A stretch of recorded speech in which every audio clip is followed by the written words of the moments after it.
Tá, tá muito boa. Vamos lá, 1 Coríntios 3, versículo 6. Eu plantei, Apolo regou, mas Deus deu o... Beleza. Vamos tentar ler todo mundo junto? No 3. 1, 2, 3. Eu plantei, Apolo regou, mas Deus deu o crescimento. Excelente. Guarda esse versículo aí que a gente vai ler bastante essa noite. Qual é a verdade prática dessa lição? O que nós temos que aprender? A experiência com Cristo é o mais poderoso fator motivacional para plantar igrejas. Nós vamos começar lendo em 1 Coríntios capítulo 3, a partir do versículo 6. Você que tem sua Bíblia, 1 Coríntios 3, versículo 6. Nós vamos começar lendo esse mesmo versículo que nós acabamos de ler. Eu plantei, Apolo regou, mas Deus deu o crescimento. Pelo que nem o que planta é alguma coisa, nem o que rega, mas Deus que dá o crescimento. Ora, o que planta e o que rega são um, mas cada um receberá o seu galardão, segundo o seu trabalho. Porque nós somos o quê? Cooperadores de Deus. Vós sois lavoura de Deus e edifício de Deus. Eu vou parar até aqui e a gente vai tentar entender o que esses versículos dizem mais profundamente. Beleza? No versículo 6 ele está dizendo que eu plantei. Quando ele fala eu plantei, não está dizendo o nome de ninguém. Mas quem aqui sabe? Está se referindo a quem? A Paulo. Então Paulo está dizendo assim, eu plantei. E quem regou? Apolo. Mas Deus deu o crescimento. E aí no versículo 7, ele vai dizer que não existe nenhum mérito no homem. Não existe nenhuma autoridade no homem. Todo mérito tem que ser dado a Deus. Não existe nada que o homem possa fazer de si mesmo de bom. A gente já viu isso em Romanos. O homem, ele pecou e por isso foi destituído da sua glória. E aí Deus, ele veio para restaurar tudo isso. O plano de salvação, de redenção. E aí, a palavra fala, mas Deus que dá o crescimento. E aí no versículo 8 diz, ora, o que planta e o que rega são um, mas cada um receberá o seu galardão, segundo o seu trabalho. O que planta e o que rega são duas pessoas diferentes. A pessoa que plantou e a pessoa que está regando. Mas a palavra fala que eles são somente um. Como assim? Se eles são dois diferentes, como que eles podem ser apenas um? Porque eles têm o mesmo propósito. Eles têm o mesmo espírito. Eles têm o mesmo foco. Então eles conseguem ser apenas um. Isso é o que? União. Beleza? O que significa isso aqui? Nós temos aqui, não sei, quase 30 pessoas, mas nós somos um. Por quê? O corpo de Cristo. É um corpo de Cristo. Nós somos a união. E essa união torna somente um. Beleza? Mas, olha que importante. Mas cada um receberá o seu galardão segundo o seu trabalho. Aí entra a unidade. Então a gente aprende que união é diferente de unidade. Quando a gente fala de unidade, a gente fala de um indivíduo separadamente. Agora quando a gente fala de união, um monte de indivíduo se torna um só. E aí ele diz que a obra não tem diferença de quem faz, aquilo que a pessoa faz, quantas almas ela ganha, quantas igrejas ela abre, quantas pessoas ela aconselha, fortalece. Não tem diferença. É uma pessoa só. Mas cada um vai receber o seu galardão de acordo com o seu trabalho. O que quer dizer? Deus, ele vai olhar mais para a sinceridade com o que você está fazendo na obra. Deus vai olhar se você está fazendo tudo com o propósito de adorar o nome dele.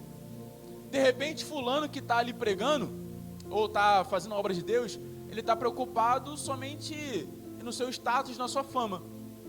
Assim como muitos tinham aqui? Pessoas prenderam Paulo, jogaram Paulo na prisão, porque Paulo estava evangelizando mais do que eles, por inveja.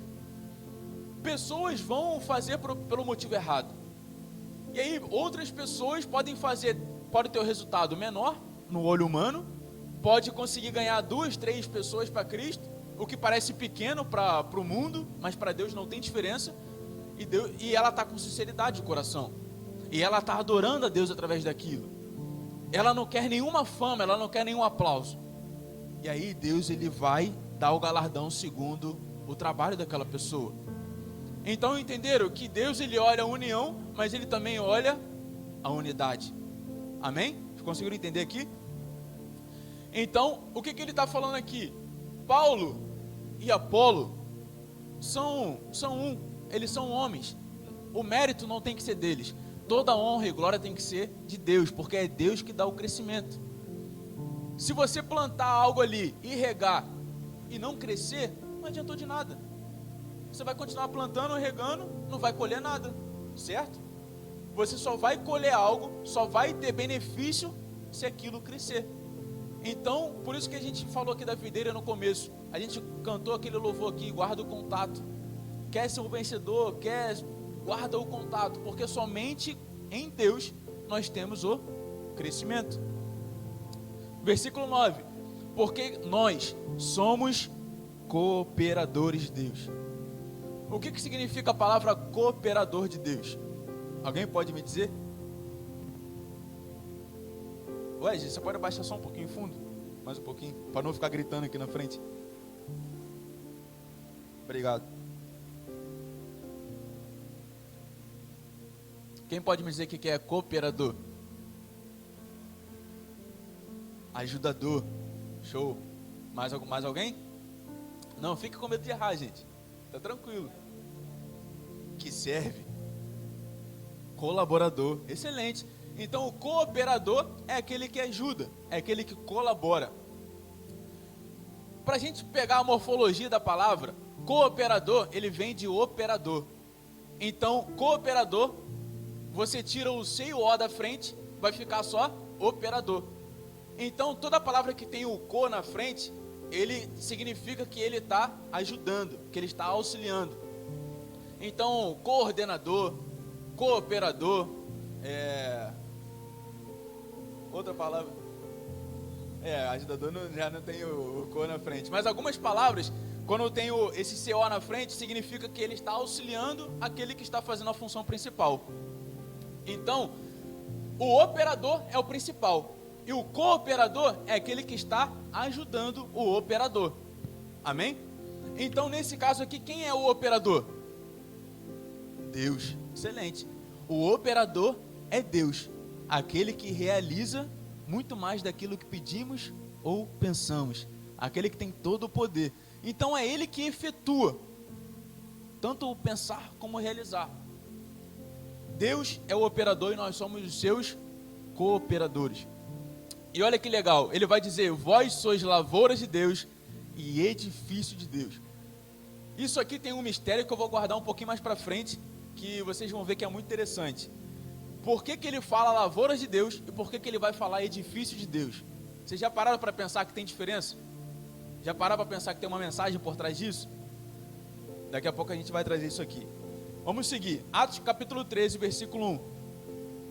Vou dar um tempo aí para vocês abrirem. Atos 13, 1. O Jonas rapidamente colocou aqui para a gente.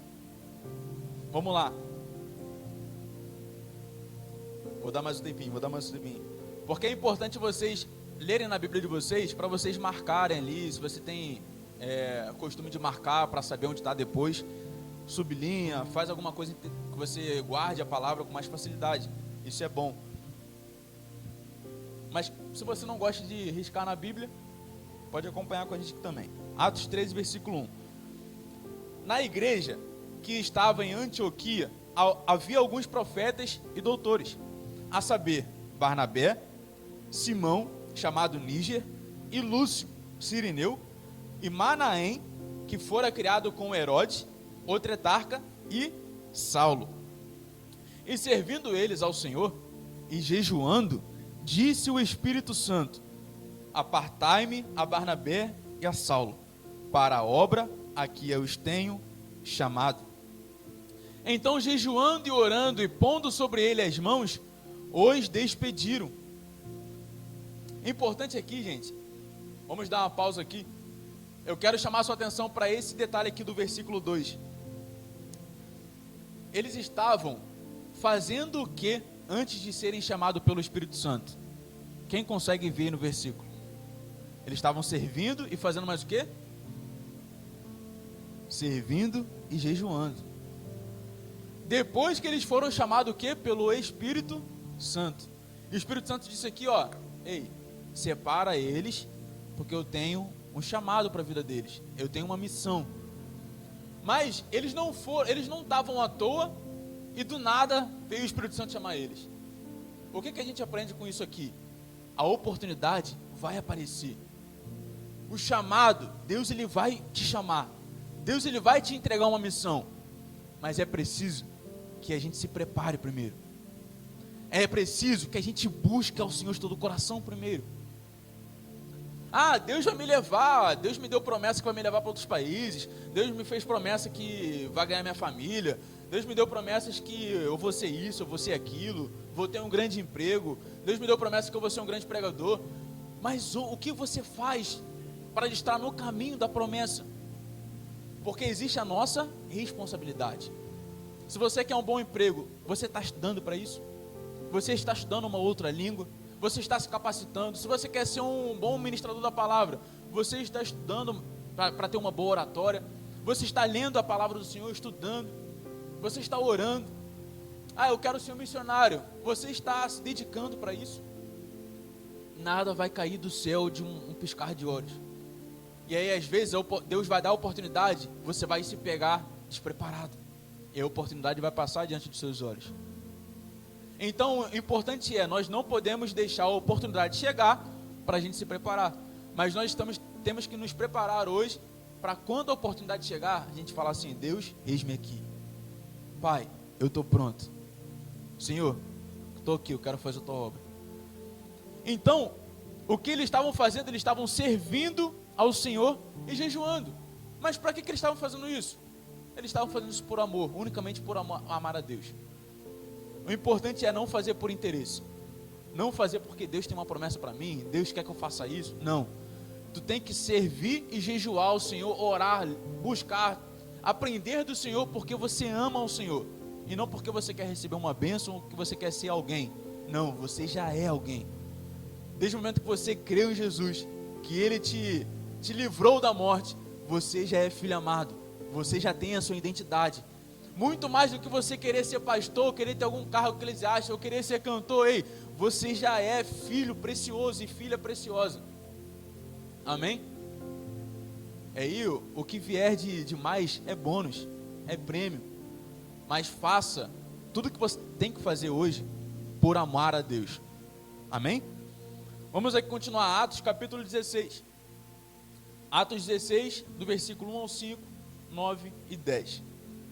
E chegou a Derbe e Listra, e eis que estava ali um certo discípulo por nome Timóteo, filho de uma judia que era crente, mas de pai grego.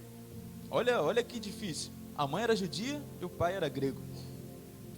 Do qual davam bom testemunho os irmãos que estavam em Listra e em Icônio. Ou seja, muitas pessoas falavam bem ali de Timóteo. Ele tinha um bom testemunho naquele lugar.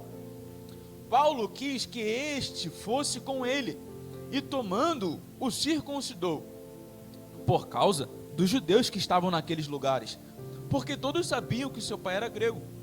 E quando iam passando pelas cidades, lhes entregavam para serem observados os decretos que haviam sido estabelecidos pelos apóstolos e anciãos em Jerusalém, de sorte que as igrejas eram confirmadas na fé e cada dia cresciam em número.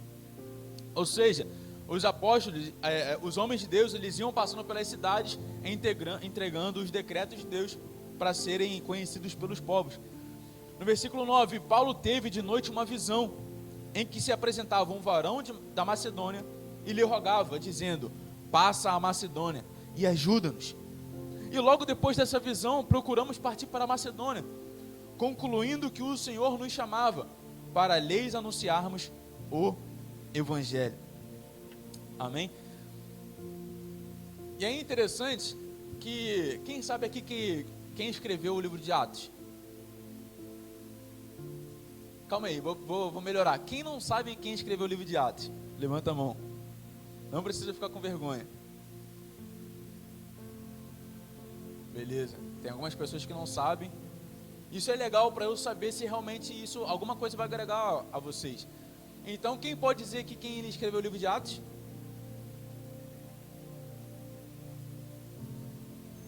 Lucas.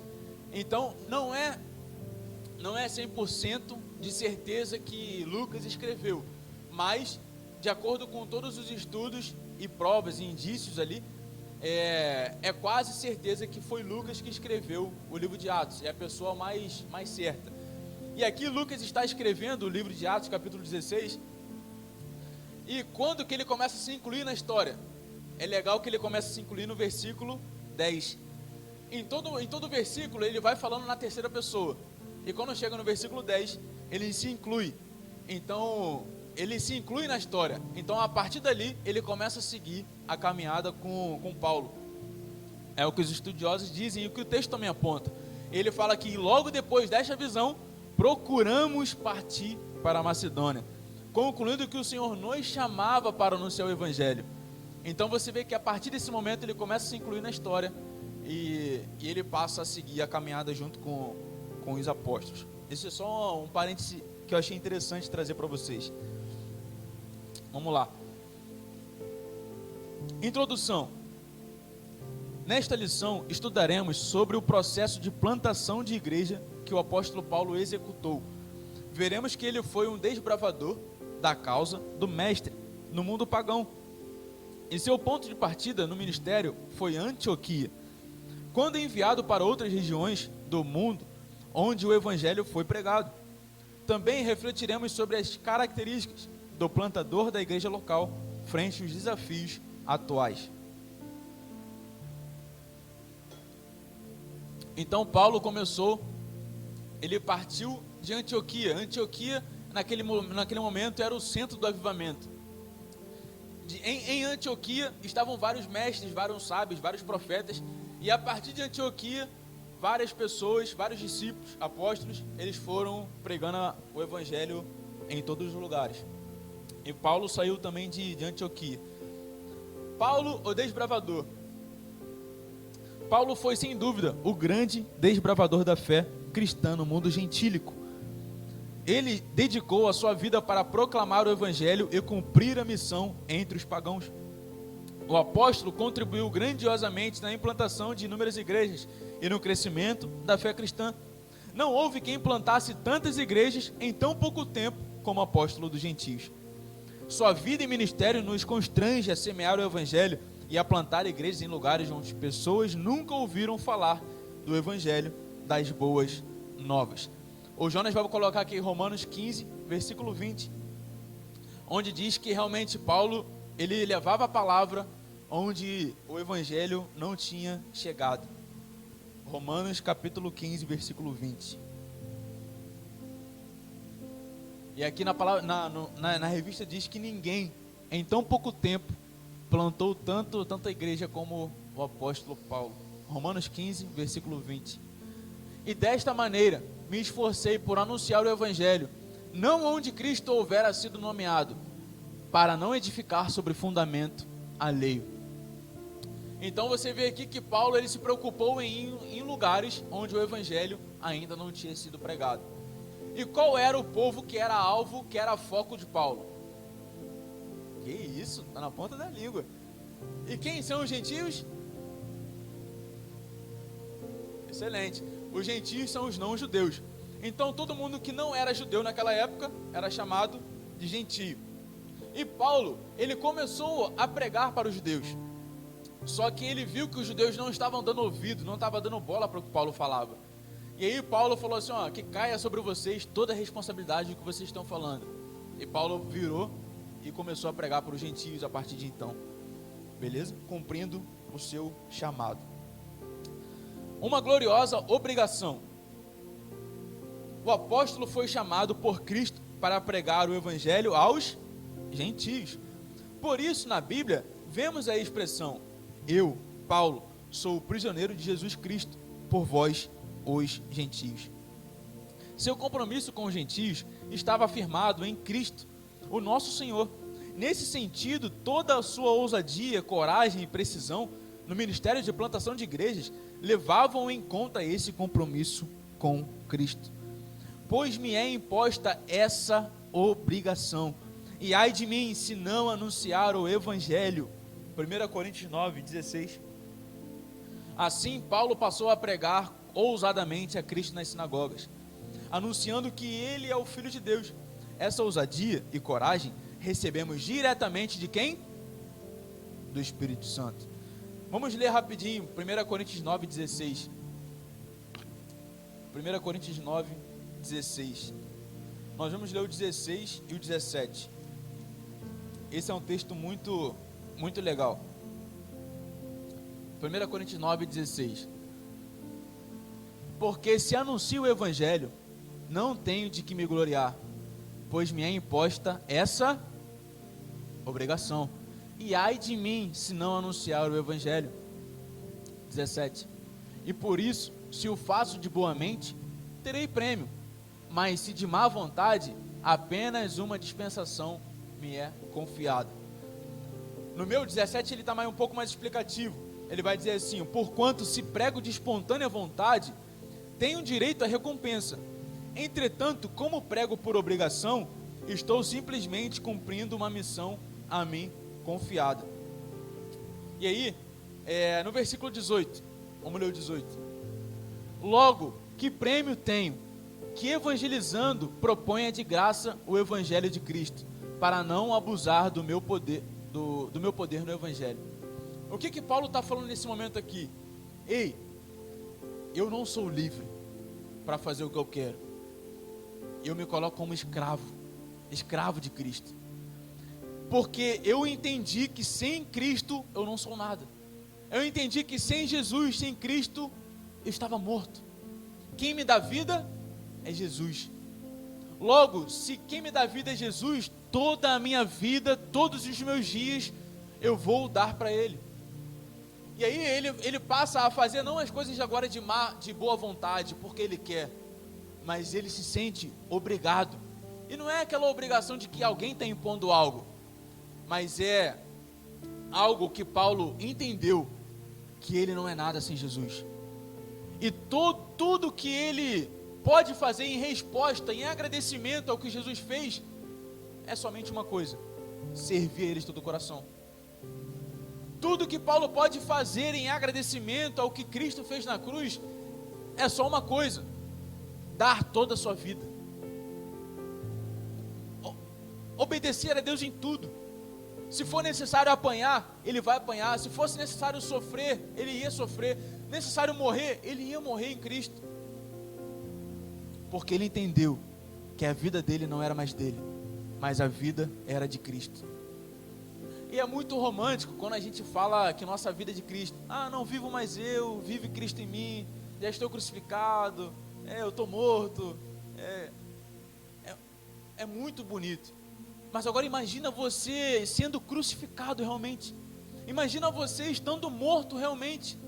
Morto não tem vontade. Morto não tem desejo. Morto não tem livre escolha. Mas é quando a gente entende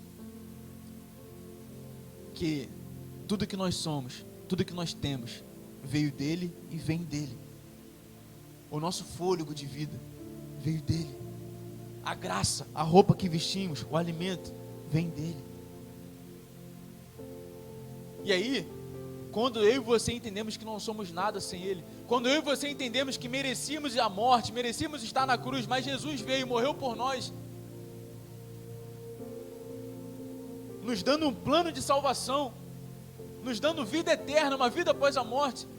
Nada, não tem dinheiro que a gente possa pagar, não tem algo que a gente possa fazer.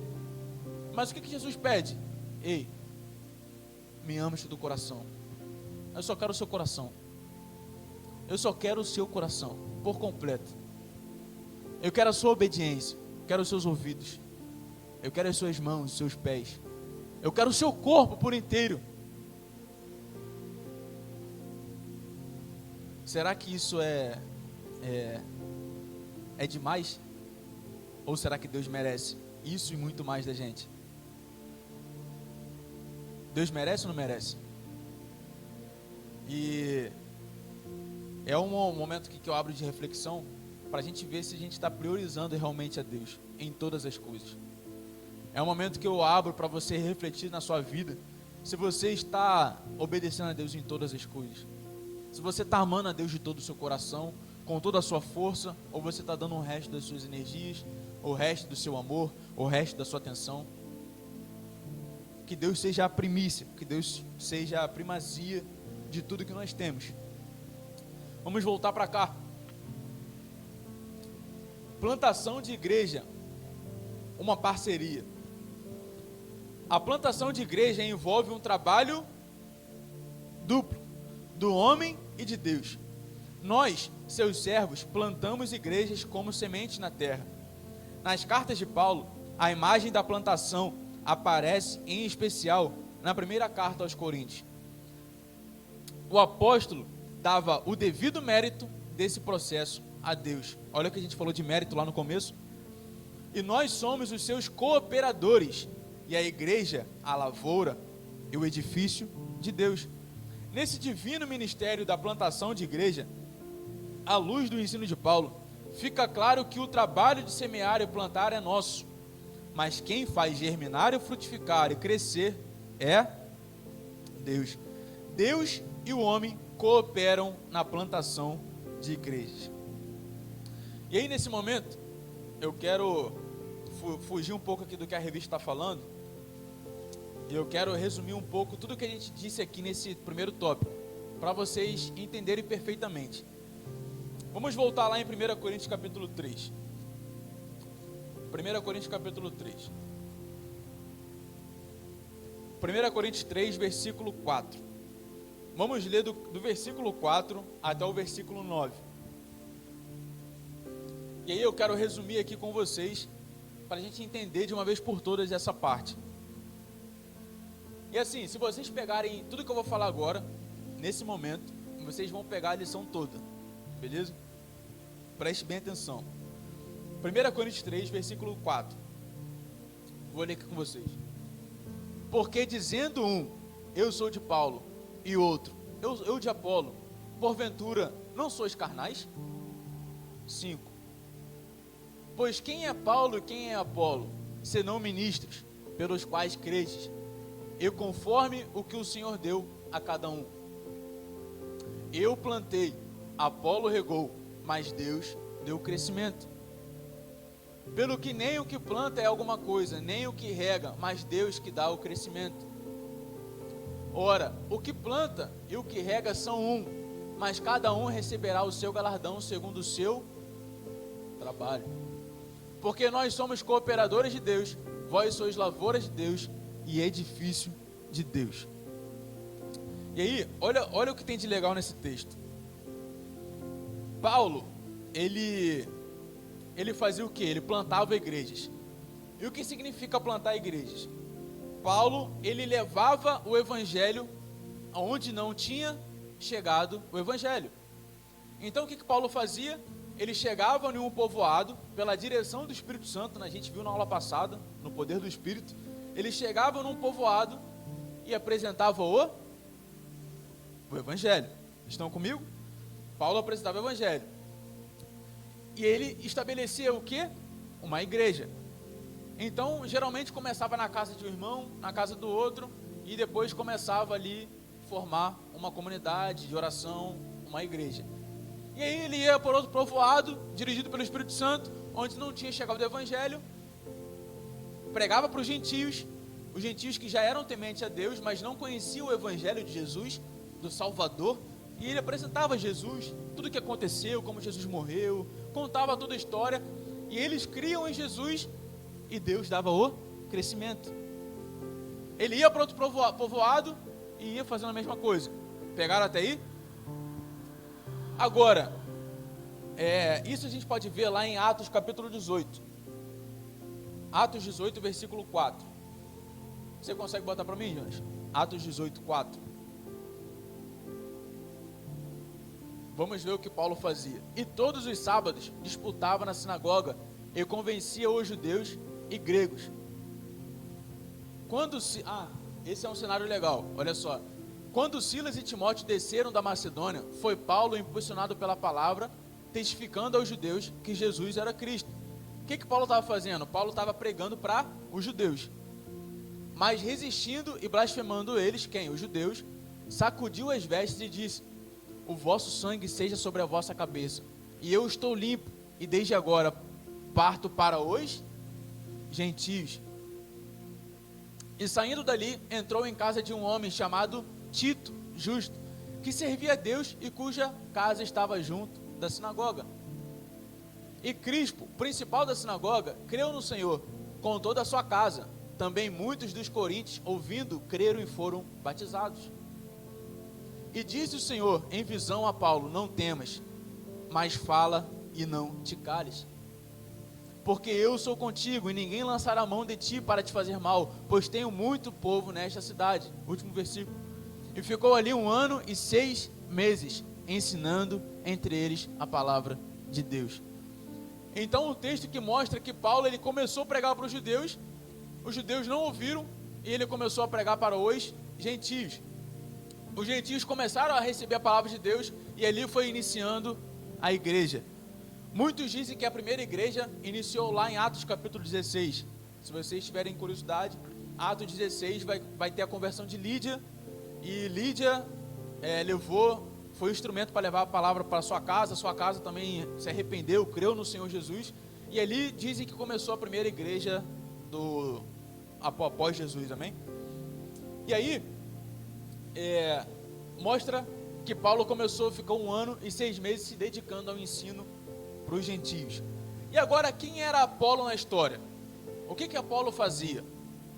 Apolo plantava igreja? Não, porque Apolo não plantava, Apolo regava. Mas como assim? O que ele fazia para simbolizar uma pessoa que está regando? Excelente, não tem melhor palavra, essa é a palavra. Ele consolidava, ele tornava a fé das pessoas sólidas, ou seja, ele edificava a igreja. Paulo chegava lá, fazia o trabalho pioneiro, que era edificar a igreja, lançar a igreja. E aí o que Paulo chegava e fazia? Ele vinha ensinando, discipulando as pessoas, ele vinha consolidando a fé das pessoas com ensinamento. Perfeito? Então por isso que a palavra, quando a gente lê em 1 Coríntios 9, por isso que a palavra ela diz, 1 Coríntios 3, por isso que a palavra diz: ei, Paulo plantou e Apolo regou, mas Deus que dá o crescimento. Por que Deus está dizendo isso? Por que Paulo está falando isso? Porque naquele lugar, naquele momento, ficava muita briguinha. Eu sou de Paulo. Não, eu sou de Apolo.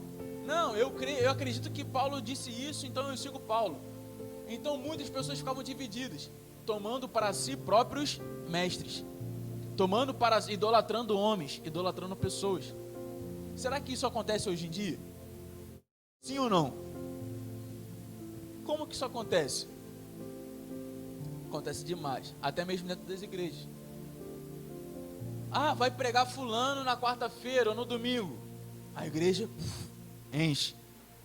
Vai pregar um fulano que não é tão conhecido. A igreja não enche tanto. Campanha de 1 semana de bênçãos. A igreja enche. Todo mundo passa a seguir direitinho. Culto normal. Culto de escola bíblica. Igreja, culto de oração. Menor ainda. A gente já passa a idolatrar pessoas, idolatrar bênçãos, idolatrar coisas. E aí a gente começa a pegar para nós ídolos, pegar mestres. E a gente começa a pensar que vem sempre algo bom daquela pessoa. Mas não é aquela pessoa que produz algo bom, mas é o Espírito Santo, através daquela pessoa, que produz vida. É o Espírito Santo, através daquela mulher, que vai produzir vida.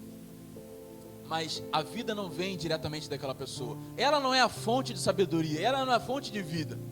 Ela somente se colocou na brecha, na obediência, teve ali o seu compromisso com Deus, mas ela é um canal do Espírito Santo. E aí eu vejo, a gente está num momento que muitas pessoas estão idolatrando pessoas, quando nós devemos que nos dobrar somente para Deus. Devemos dar um mérito, como aqui começamos a dizer, o mérito sempre é de Deus. Então por isso que Paulo está dizendo, ei, quem dá o crescimento é Deus. O homem, ele é apenas um instrumento, ele é apenas um cooperador. Eu quero chamar a atenção de vocês para um médico na cirurgia. Eu já trouxe isso aqui na pregação uma vez. O médico está ali operando, mas ele opera sozinho?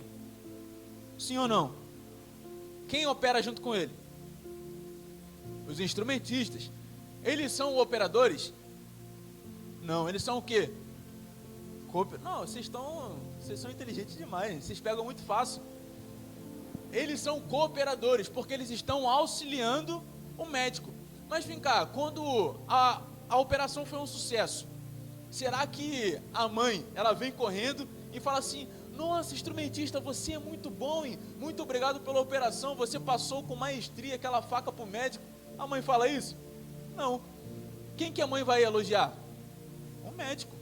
Porque quem tem o mérito da operação é o médico. Então o médico, ele está ali operando, mas ele conta com seus cooperadores, todos sincronizados, todos ali em harmonia, todo mundo alinhado, porque eles já treinaram 1000 vezes antes para não dar errado na hora. Então eles estão ali, ó, com olhos atentos no médico, tudo que o médico pede, ei, me dá aqui, tal, ei, preciso disso, toma. Então está tudo ali, todo mundo em um só espírito, um só foco, um só propósito. A operação vai dar certo, a operação vai dar certo, é um só objetivo. Não tem nenhuma pessoa ali pensando negativamente, não tem nenhuma pessoa ali, será que vai dar certo? Não sei que, não vai dar, não. Todo mundo tem que estar ali com um pensamento positivo. Essa operação vai ser um sucesso. Porque se um desanimar, vai trazer nervosismo para um, o médico vai ficar sem esperança. Imagina o fiasco na operação. Então eu estou trazendo essa analogia aqui para a nossa vida hoje. É assim que funciona na igreja. É assim que funciona no corpo de Cristo. Quem tem que levar todo o mérito é quem? É a gente ou é Deus? Deus, que ele é o operador. Deus é o médico. Nós somos apenas o instrumentista. E nesse momento que nós vemos homens e mulheres no mundo gospel de hoje, tomando todos os aplausos, e pouco se faz no secreto, pouco se faz. Hoje já é difícil você ajudar sem você filmar, sem você gravar um vídeo. É difícil você abençoar alguém sem você tirar uma foto e postar na rede social. É muito difícil, gente. Então, como diz Mateus 6, o que faz uma mão, o que a outra não veja, não enxergue, para você não ser aplaudido por os homens. Se você quiser aplausos dos homens na terra, você já recebeu o seu galardão na terra, a palavra diz isso. Então nós temos que buscar a Deus mais no secreto, dar todo o mérito, toda a honra para Deus. Como João Batista, o que João Batista fazia? Jesus falou que entre os homens, entre os nascidos de mulher, João Batista era o maior. Jesus disse isso. Entre todos os nascidos de mulher, pega todos os profetas, pega todos aqueles que curaram, fizeram maravilhas, entre todos os que nasceram de mulher, João Batista é o maior. Mas aí ele fala, mas entre os anjos, ele é menor do que o menor anjo lá do céu. Ao mesmo tempo que ele exalta, ele fala, opa, calma aí, mas lá no céu há alguém muito, muito maior. Mas o que ele quer dizer que ele é o maior entre os homens? Porque João Batista, em todo momento, ele nem falava o seu nome. Todo mundo perguntava, quem você é? Você é profeta? Você é isso? Ele, se escondia ao máximo. Ele não falava o seu nome, não falava que era profeta, não falava que era isso, que era mestre. Pregava no deserto, com uma roupa que ninguém queria usar, com comida que ninguém queria comer, pregando para um povo que ninguém queria pregar mais. João Batista só focava em dar mérito, a preparar o caminho para Jesus. Então, vocês percebem, quanto menos a gente aparece, quanto mais a gente dá ênfase e crédito a Jesus, mérito a Jesus, mais Jesus realiza, mais Jesus abençoa. O que é melhor, ser abençoado pelos homens, abençoado nessa terra ou abençoado por Deus? É bem melhor. O ouro, a traça, a ferrugem não corrói, o ladrão não rouba, você não vai perder, não é perecível. Amém? Vocês sabem disso, eu sei, mas o Espírito Santo só está me tocando para falar aqui, para fortalecer isso ainda mais no nosso coração. Então, Paulo plantava e Apolo regava.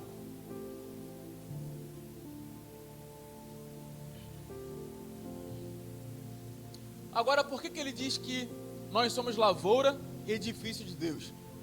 Ou melhor, por que ele diz que a igreja é lavoura e edifício de Deus? Porque a lavoura, ela vai ter a plantação e ela também vai ter a parte de você regar a planta, a plantação. Certo ou errado? Então, na lavoura, você vai ter a pessoa que planta e vai ter a pessoa que rega. Mas aí, quando a lavoura tem o seu crescimento, é aí que realmente aparece a lavoura. Porque enquanto não aparece o crescimento, é só terra, não tem nada. A semente está escondida. Mas quando aparece tudo, quando está crescendo, está tudo crescido, aí se torna o quê? Lavoura. Então a igreja é o fruto da plantação junto com a atitude de regar. Então a igreja é o fruto da evangelização e da consolidação. Por que é importante complementar com a consolidação? Porque se você não consolidar aqueles que entram, eles vão sair pela porta dos fundos. Vai entrar um monte de gente pela porta inicial, pela porta de entrada, e vai sair um monte de gente pela porta dos fundos, porque elas não vão estar firmes na fé. Então, tão importante quanto você apresentar o evangelho, é importante você também reforçar o evangelho todos os dias na mente daquela pessoa, para que ela continue vivendo Cristo todos os dias. Amém? E Breno, mas por que é difícil? Edifício não tem plantação. Você vai plantar um edifício? Por que é difícil? A gente vai ver a resposta a partir do versículo 10, mas eu não vou ler aqui para não tomar muito tempo. Paulo diz que foi ele que lançou o fundamento. Amém? Paulo diz que foi ele, pela graça de Deus, foi dada essa missão para ele de trazer o fundamento. E esse fundamento é quem? É Jesus. Então ele lançou todo o fundamento, ele preparou a construção, preparou o alicerce. E essa base, esse alicerce, ele tinha que ser Cristo, porque se não fosse Cristo, toda a construção ia cair. Então tudo que sustenta uma construção, o edifício que é a igreja, o que sustenta é Jesus. Então ele lançou o fundamento, ele começou a apresentar Jesus para todas as pessoas. E aí quem começou a construir? Apolo. Apolo começou a fazer a construção em cima desse fundamento que já foi pregado. E aí, quando fica pronto, se torna um edifício. E aí já é o fruto, já é a igreja. Por isso que a igreja é o edifício.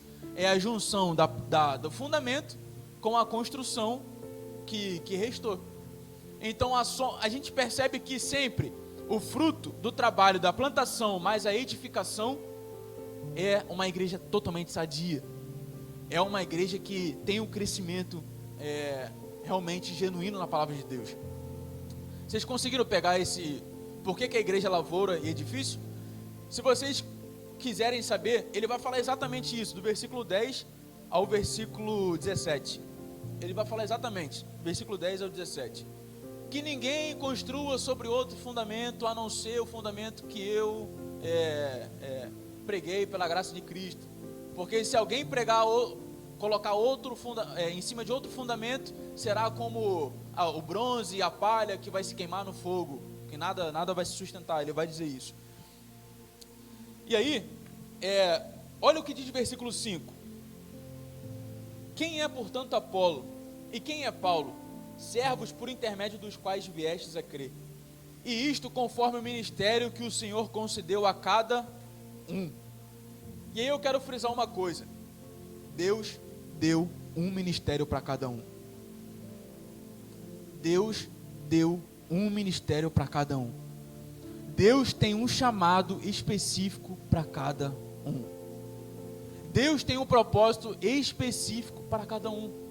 Ah, Breno, mas eu não planto igreja como fulano planta. Eu queria plantar igreja, eu queria consolidar pessoas, eu queria ir lá na frente estar louvando.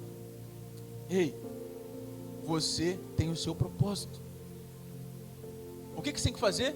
Servir a Deus, jejuar, buscar a Ele. E aí vai chegar a oportunidade que o Espírito Santo vai te revelar. Ei, eu quero que você faça isso. Ei, eu quero te direcionar para tal povo, para tal lugar. Ei, eu quero te direcionar para começar a fazer isso na igreja. Ele vai começar a colocar no seu coração, ele vai confirmar na sua liderança. E aí, muitas pessoas só querem aquelas coisas que aparecem, tem status. Só querem aqui pegar o microfone e estar aqui na frente falando. Eu sou uma pessoa que nunca idealizei isso aqui. Nunca.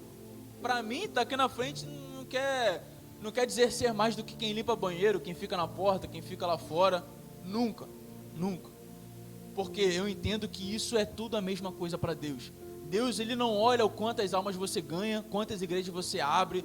Deus não olha quanto você sabe que falar de... Não. Deus, ele quer ver a sinceridade com que você está fazendo a obra. Deus, ele quer ver o quanto você está adorando com aquilo que você está fazendo. É isso que vai valer a pena fazer isso, dedicação. É isso que Jesus vai olhar. Aqueles que buscam, adoram em espírito e em verdade. Deus está à procura desses. E isso tem igual importância para Deus. Vocês entenderam um pouco do que eu falei aqui nesse momento? Se vocês entenderam isso, vocês conseguiram entender a lição toda, que eu apenas resumi aqui.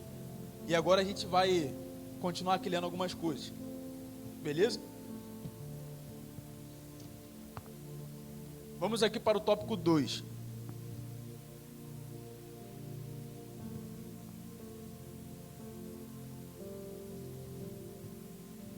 A pregação, o discípulo e a missão integral de pregar e ensinar. A pregação, o ponto de partida. Pregar o evangelho é o meio que o Espírito Santo leva as pessoas à salvação. É preciso pregá-lo com seriedade, intensidade e ousadia. A igreja de Cristo se expandiu assim. Ela tinha como ponto de partida a tarefa que Jesus deixou aos discípulos. Como vimos anteriormente, nada pode substituir a dimensão proclamatória da igreja. Para isso, ela foi revestida do poder do Espírito Santo para cumprir a missão. Quando os discípulos foram cheios do Espírito Santo no cenáculo em Jerusalém, a igreja se espalhou por todo o mundo. Assim, os discípulos de Cristo plantaram igrejas nas casas, nas aldeias, nas cidades. E a igreja se multiplicava dia após dia. Se você pegar e ler Atos capítulo 2 e o começo de Atos, você vai ver que eles não elaboravam estratégias para crescer a igreja, para crescer o número de membros. Não, eles só se dedicavam em obedecer a Deus e buscar a Deus. E Deus ia enviando as pessoas para a igreja. Deus dava o crescimento. A igreja ia crescendo de forma absurda. Porque eles estavam preocupados somente em uma coisa. Buscar a Deus mais do que tudo. Amar a Deus mais do que tudo. E muitas vezes a gente quer distribuir a nossa energia em fazer muitas coisas. Eu tenho que fazer isso. Não. Foca a sua energia. Uma dica, foca a sua energia em uma coisa. Ama a Deus acima de todas as coisas. Ame a Deus acima da sua vontade. Ame a Deus acima dos seus desejos, acima das suas emoções. Ama a Deus acima de tudo. Você focando nisso, vai ser fácil fazer todo o resto. Vai ser muito fácil. Vamos lá. Eu não estou falando que vai ser só alegria. Não, mas você vai conseguir suportar os momentos ruins com mais facilidade. O ensino, fazer discípulos. O discipulado começa quando pessoas aceitam a Jesus como Salvador de suas vidas. Logo, a conversão a Cristo é a semente da igreja. Quando cuidada pelos discipuladores, essa semente germina e dá frutos. Não foi assim que aconteceu no dia de Pentecostes? Pedro se levantou dentre 120 pessoas cheias do Espírito Santo e começou a pregar com autoridade sobre quem era Jesus. Resultado, olha aí o que eu disse, quase 3.000 pessoas se converteram. E agora, o que fazer? Ensinar, ensinar e ensinar. Os apóstolos entenderam que deviam discipular esses recém-convertidos com a doutrina que receberam de Cristo. Ao longo do seu ministério, o apóstolo observou rigorosamente esse princípio e o aplicava na vida das pessoas que ele alcançava. É o que eu disse aqui, consolidar é importante para fechar a porta dos fundos da igreja. Pregação e ensino. A igreja local é um lugar onde a palavra de Deus, olha, isso aqui é importante, esse trecho, é muito importante. A igreja local é um lugar onde a palavra de Deus deve ser proclamada com autoridade, em que pessoas sejam atraídas pelo Espírito Santo a Cristo.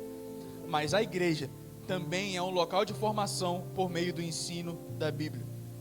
Por isso que as reuniões da escola dominical e os cultos de ensino da palavra são instrumentos importantes para forjar o caráter cristão e formar pessoas, crianças, adolescentes, jovens e adultos, que imitem a Cristo em suas vidas. Essa é uma das nobres missões da igreja de Cristo. Então você vê o poder e o que pode fazer a escola bíblica, momentos de aprendizado da palavra do Senhor. Quando você se dedica nessas coisas, a palavra ela fica enraizada no seu coração. Mesmo que um momento da sua vida você passe distante, mas aquilo vai estar tão enraizado no seu coração, porque forjou o seu caráter, forjou sua personalidade. Eu hoje passei por essa experiência. Teve uma menina que ela foi líder, trabalha comigo, foi líder de jovem desde os 12 anos de idade, e hoje ela está fora do caminho de Deus. Mas ela começou a pregar lá no meio da reunião, lá do trabalho, e começou a falar de Jesus. Quando ela se viu, estava todo mundo ouvindo ainda da palavra de Jesus, e ela está fora da igreja, há muitos anos, bebendo, fazendo outras coisas. Só que ela não perdeu essa raiz, essa personalidade, aquilo está dentro dela ainda. Eu creio que em nome de Jesus ela vai retornar para o Senhor, porque aquilo já é parte dela, já é quem ela é. De tanto ela doar toda a sua juventude, a sua infância, de tanto ela doar aquilo já está dentro, enraizado dentro dela. E aí, aquela palavra, ensina o menino no caminho que deve andar, mais tarde ele não vai se desviar disso. É muito importante desde cedo a gente se trilhar por esse caminho. Mas se você está na idade que está agora, um pouco avançado, não é tarde. Não é tarde. Enquanto se há vida, aprenda. Doe o máximo de tempo para aprender o Senhor, para aprender sobre o Senhor. Amém? Vamos lá. Tópico 3, o discipulado com pessoas de outras culturas. A pregação para os seus irmãos. No livro de Atos, percebemos que a pregação dos apóstolos era primeiramente direcionada aos judeus. É o que a gente leu em Atos 18.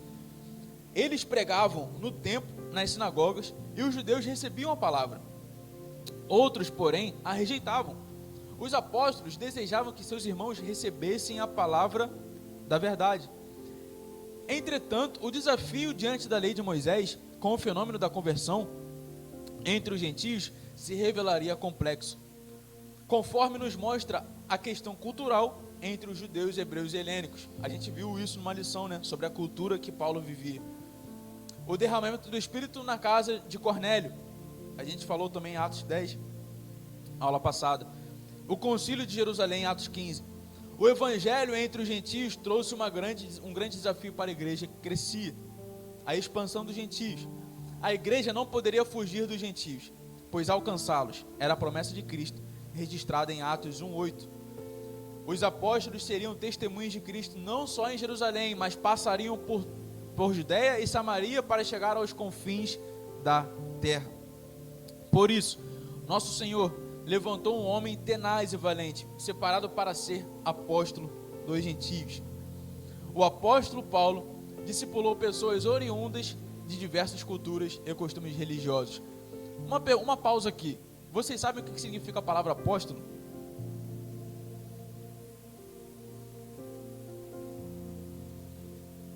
Quem é que não sabe o que significa apóstolo? Um não sabe, mais alguém não sabe? 2, 3. Mais alguém não sabe quem significa apóstolo? Beleza.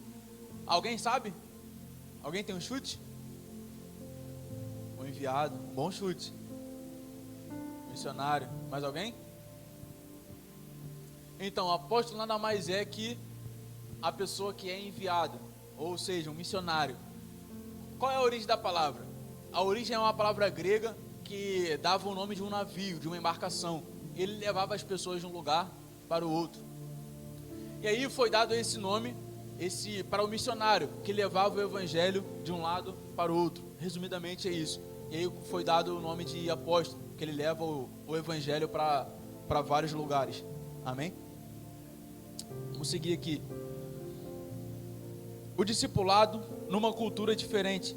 O ministério do apóstolo Paulo nos mostra que o discipulado é o melhor método para ensinar o evangelho às pessoas que vêm de culturas diferentes, religiões diversas e costumes, na maioria das vezes incompatíveis com o evangelho. Com Paulo aprendemos que a proporção que absorvemos o evangelho, nossa forma de pensar é alterada para desejar as coisas mais nobres e fazer o que glorifica a Deus. Portanto, não por força nem por violência, mas pelo meu espírito, diz o Senhor dos Exércitos. Conclusão.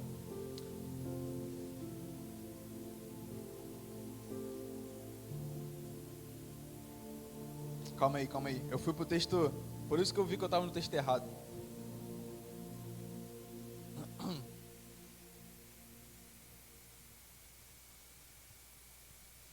Vamos lá, tópico 3. Característica de um plantador de igrejas. Motivado pelo chamado. Como vemos em Paulo, um plantador de igrejas deve estar consciente do chamado divino em sua vida. Deus nos manda, nos chama e confirma esse chamado no corpo de Cristo. Na vida de Paulo, tudo começou no caminho para Damasco. Esse começo tornou-se um elemento motivador no ministério do apóstolo. Sempre há um ponto de partida em que somos tomados pela consciência daquilo que Deus nos chamou para fazer.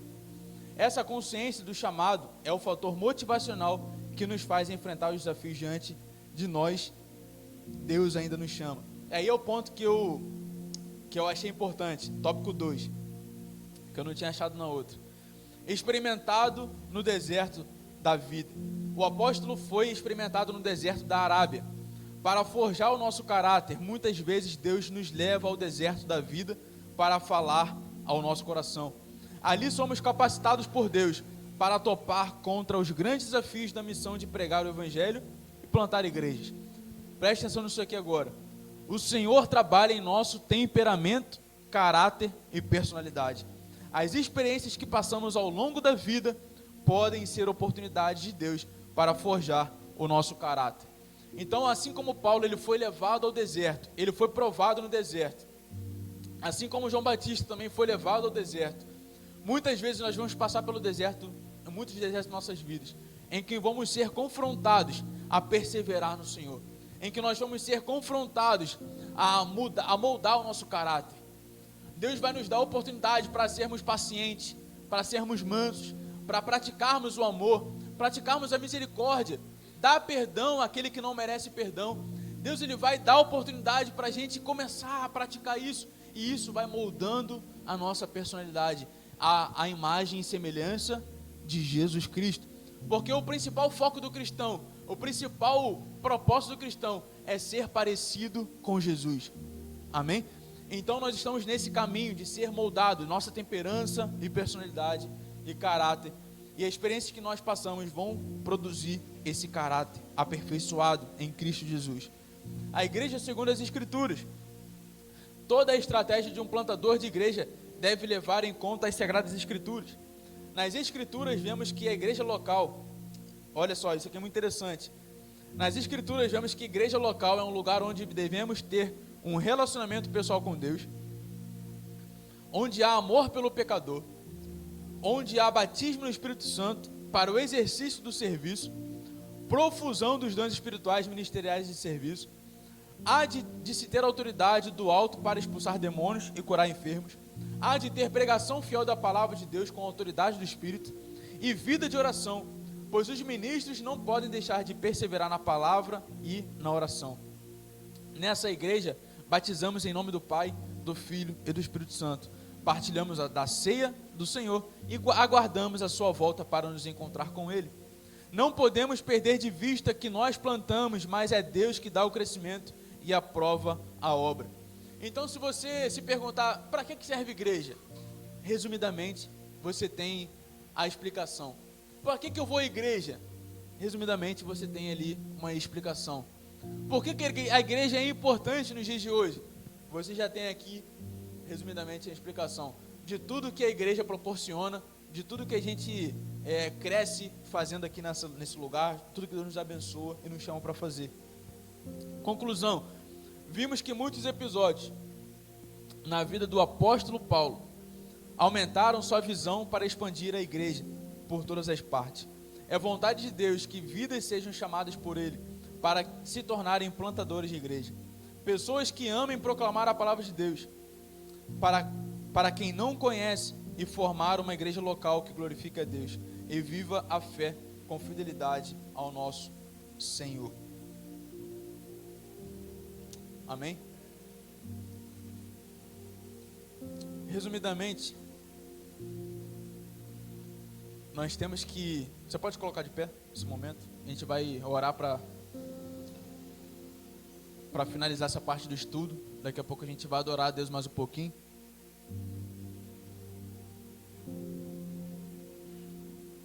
Hoje é o último culto do ano, última quarta-feira do ano. E é importante a gente finalizar o ano fazendo a seguinte reflexão: o que eu tenho priorizado? O que eu tenho priorizado? O que eu vou priorizar no ano que vem? Que discurso eu quero ter no final do ano que vem? Será que eu vou agradecer pela minha casa estar cheia da palavra de Deus? Ou eu vou agradecer por eu estar desempenhando de uma vez por todas o chamado que Deus colocou na minha vida? Qual discurso que eu vou ter no dezembro do ano que vem? Você pega esse discurso que você quer ter tanto no final do ano que vem e coloca como prioridade no começo do ano. O que você tem que fazer unicamente? Servir a Deus de todo o coração. Não se preocupe com muitas outras coisas, porque o galho, ele não vai fazer força para dar fruto. Pegue isso, pega essa dica aqui. O galho, ele não vai gemer de dor para dar fruto. O galho, ele não vai gritar. Você não vai ver um galho com a dor de uma mulher que pare. Pum, nasceu uma maçã. Não. Por que não acontece isso? Porque o galho é instrumento. A vida vem da onde? Não vem do galho. A vida vem do caule. Ele puxa os nutrientes da terra, transporta para o galho, e ali o galho faz nascer o fruto. Então, o nosso esforço não é para dar fruto. Eu não quero que você deixe de dar fruto, não é isso. Mas o nosso esforço maior como cristão não é apenas dar fruto, mas o nosso principal esforço é estar na videira. O nosso principal esforço é guardar o contato. O nosso principal esforço é amar o Senhor de todo o coração. Porque se eu me concentrar em amar o Senhor de todo o coração, eu vou deixar automaticamente de fazer aquilo que não agrada a Deus e vou começar automaticamente a fazer aquilo que agrada ao Senhor. Porque se você se concentrar em uma lista grande de tarefas do que fazer e do que não fazer, você vai se perder. Você não vai ter força. Se você não priorizar o relacionamento com o Espírito Santo, você não vai conseguir se limpar sozinho. A vida cristã não é uma vida de tarefas, do que fazer e do que não fazer, não é uma vida de leis. Porque onde habita a lei, o pecado ganha força. Mas agora, onde habita a lei do Espírito de vida, que diz em Romanos, o pecado não tem poder. O pecado não condena mais. Se você prioriza o Espírito Santo, se você prioriza o relacionamento com Deus, automaticamente Deus vai te limpando de tudo que Ele precisa te limpar. E aqui uma dica que Deus está te dando hoje: se concentre na coisa certa, foque na coisa certa. Se você tem dificuldade de se livrar de algo na sua vida, de repente você está focando em alguma coisa errada. De repente você está olhando para como você vai se livrar daquilo, mas não, foque em como eu devo amar a Deus mais a cada dia. Como eu devo amar a Deus mais amanhã. Como eu devo amar a Deus depois da manhã. Como eu posso fazer para dar mais tempo do meu dia ao Senhor? Fazendo isso, você vai começar a vencer batalhas que você antes tinha dificuldade de vencer. Porque o Espírito Santo, ele vai começar a te dar estratégias, começar a te dar armas. E o Espírito Santo, a força do Espírito Santo, ele habita em nós. E ele está pronto para liberar isso sobre cada um de nós. Não há crescimento sem o Espírito Santo. Não há crescimento de igreja sem o Espírito Santo.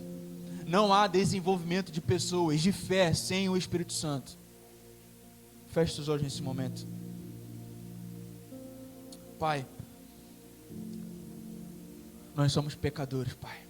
Somos falhos. Nós nem sabemos como orar, Pai, direito ao Senhor. Nos ensina a adorar ao Senhor, Pai. Nos ensina a clamar. Nos ensina a te buscar, Pai. Oh, Senhor. Nós queremos te entregar, Pai, as nossas primícias.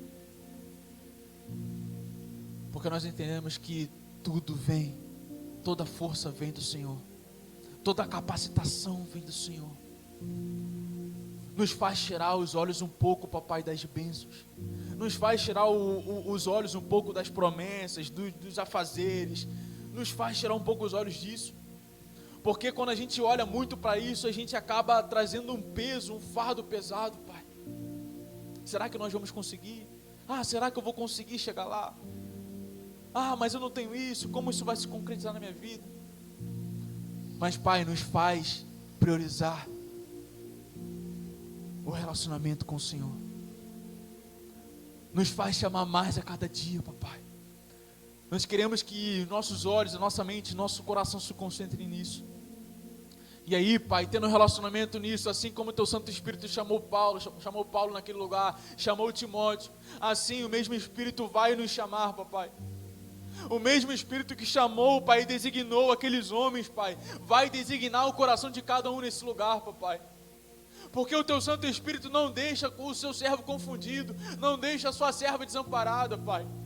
Nós temos essa certeza, a Sua palavra nos dá essa certeza. O Senhor está conosco desde da criação do mundo até a consumação dos séculos. O Senhor Jesus, quando foi, disse que o Espírito Santo estaria conosco durante todos os dias. Pai, muito obrigado, Senhor, pela Sua presença nessa noite.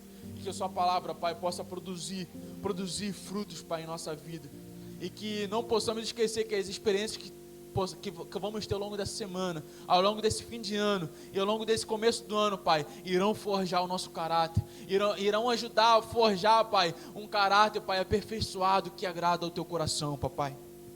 Em nome de Jesus, amém, graças a Deus. Você pode aplaudir o nome de Jesus, amém?